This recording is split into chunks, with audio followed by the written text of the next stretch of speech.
is done. Great point. Let's take that caller now. Switching to line 3.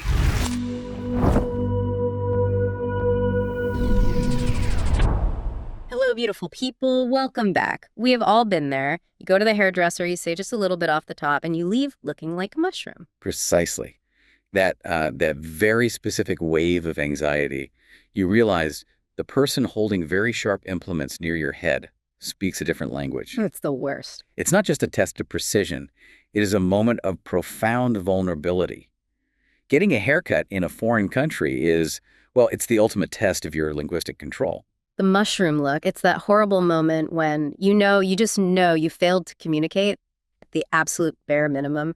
So today we are diving into the very tricky world of salon English. We are dissecting a real scenario. It involves a client named Leo and his stylist, Mia. Leo, good guy. Indeed. He needed a fresh look.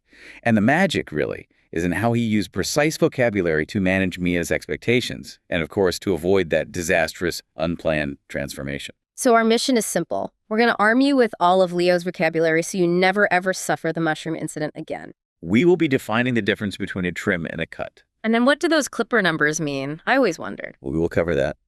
And of course, the nuanced world of fades versus tapers. Yeah. We're giving you the shortcut to sounding like a sophisticated, confident client. Okay, let's start at the beginning. The foundation.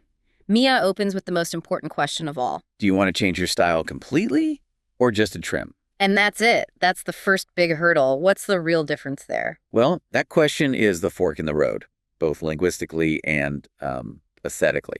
A trim is purely about maintenance. Just a little cleanup. Exactly. We are talking minimal removal, maybe 1 to 2 centimeters. Right. Maximum. It's for, getting rid of dry ends, maintaining the shape. But crucially, you're not changing the style. You are not altering the silhouette at all.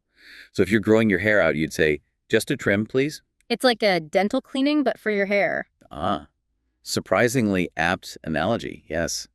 A haircut, on the other hand, signals change. A big change. It means you are authorizing the removal of a substantial amount of length, or adding layers, or completely changing the geometry of the style. Right. So Leo, he played it smart. He said, I want to keep the style, but tidy it up. The perfect middle ground.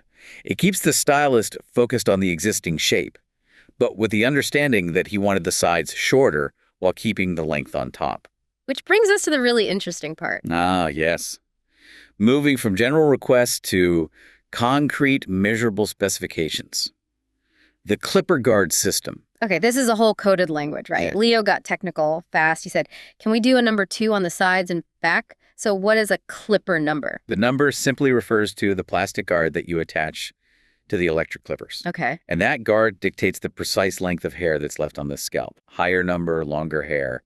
It's really non-negotiable to know these. Let's break them down. A number 1, #1, that's what, 3 millimeter? Feel cold just thinking about it. That is scalp visibility. Yeah. It is very, very short. I mean, we are approaching bald territory. If you have any, shall we say, imperfections on your scalp, the number 1 will reveal them instantly. Okay, so Leo chose a number 2. #2, that's 6 millimeters. A little safer. A bit safer, yes. It's short, it's clean, but you can still see the skin underneath a little bit. It gives that nice crisp look. Right. But this is where we need to give you a bit of a safety net. If you're not sure, if you're new to this, just skip the really aggressive numbers. Like the 1 or the 2. Exactly. Mm-hmm. Start in the safe zone. Ask for a number 3 or a number 4. #4 leaves about ½ an inch of hair, so it's short, but you still have some texture. That is such a good tip. Because, like you always say, you can always take more off. But you can never add it back. Starting high and working your way down is the only way to play this game safely. So smart. And then he moved right on to blending. He was asked, do you want a fade? And he said, yes, blend it in, please. And this introduces the critical difference between the fade and the taper. Okay, so a fade. That's the one that's super popular right now. It is. A fade means the hair gets dramatically shorter as it moves down the head until it completely disappears. Right into the skin. Right into the skin. It's sharp, it's dramatic, and it requires a lot of upkeep to stay looking crisp. It's a real statement. But a taper, that's different. Very different. Well, similar in that it blends, but it's much more subtle. A taper maintains a small amount of hair at the very bottom line. So it's a softer look. A much softer, more classic finish. The growth process is also far gentler. And later, Leo actually chooses a tapered neckline, which shows he understands that a softer finish is just more practical. Okay, so the sides are handled. Now the top. Leo said scissors only on top. Yes. And this is where so much communication breaks down. People just don't have the language for measurable length. You can't just say cut small hair. Right. Flap. Heavens, no. That sounds like you're asking for the surgical removal of individual strands. Uh-huh, right. No. The correct phrases are things like, take an inch off, or take a little bit out the top. You have to quantify it. Leo asked for maybe half an inch. And here's the biggest tip, maybe, of the whole day. Use your hands. Absolutely. Show the stylist with your fingers exactly how much you're willing to lose. That measurement is universal. It truly is. And while we're on that phrase, take a little bit off, we should probably touch on the oral challenge. Oh, you mean how fast people talk? Precisely. Yeah. When a native speaker says that phrase quickly, they blend it.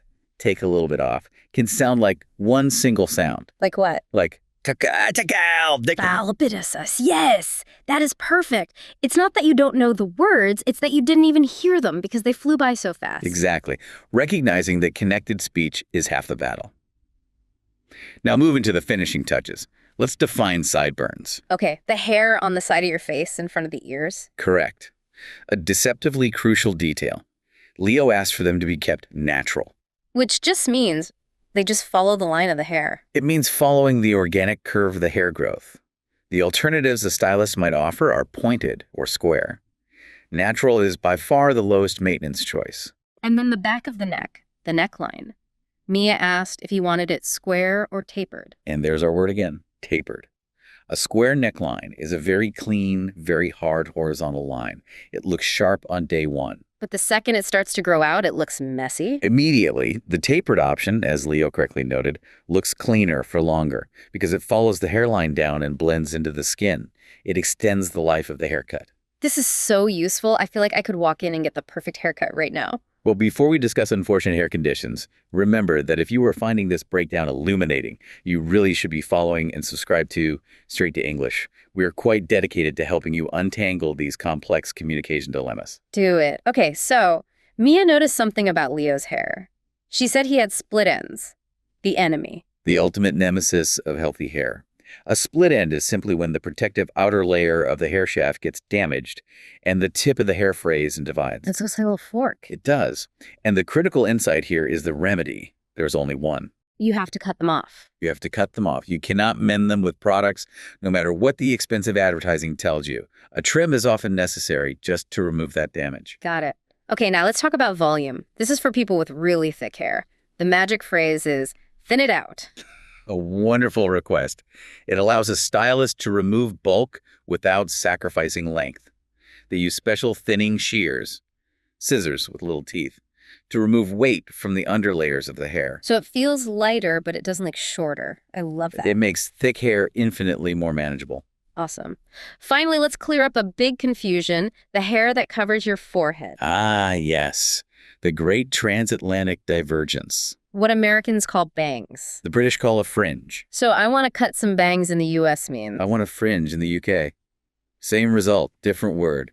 It's essential to know which side of the pond you're on. But even after all this, all the numbers and the vocabulary, there's still that one last moment of fear. You mean Leo's final plea? Yeah. After all that sophisticated instruction, the #2taper, half an inch off, natural sideburns, he still just says, please be careful around the ears. It is the universal cautionary note, isn't it? It's where all the confidence just collapses into pure human fear. Totally. And Mia's reply was perfect. Don't worry, I haven't cut an ear off yet. And that exchange just reinforces why the precise language is so valuable. The more technical vocabulary you use, the more care the stylist takes. You go from being an anxious tourist to a client who knows exactly what they want. Well, there you have it. You are now officially armed with the vocabulary to walk in, command your style, and leave looking crisp, not, catastrophic. You can define maintenance versus transformation. You can specify length in concrete terms. You can request a taper. It's about more than just hair. It's about confidence in any complex service interaction. Go out there and get your perfect haircut. Now, here's our final provocative question for you to consider. Knowing the difference now between a taper and a fade, which style, the sharp, high-maintenance fade or the classic low-maintenance taper, is more appropriate for your personal style and your professional life? Ooh, that's a good one. That one word defines your next 6 weeks. It certainly does. And if you found this breakdown illuminating and valuable, ensure you are subscribed straight to English. We love helping you untangle complex conversations. Stay stylish and don't panic the next time you hear the snip snip of the shears.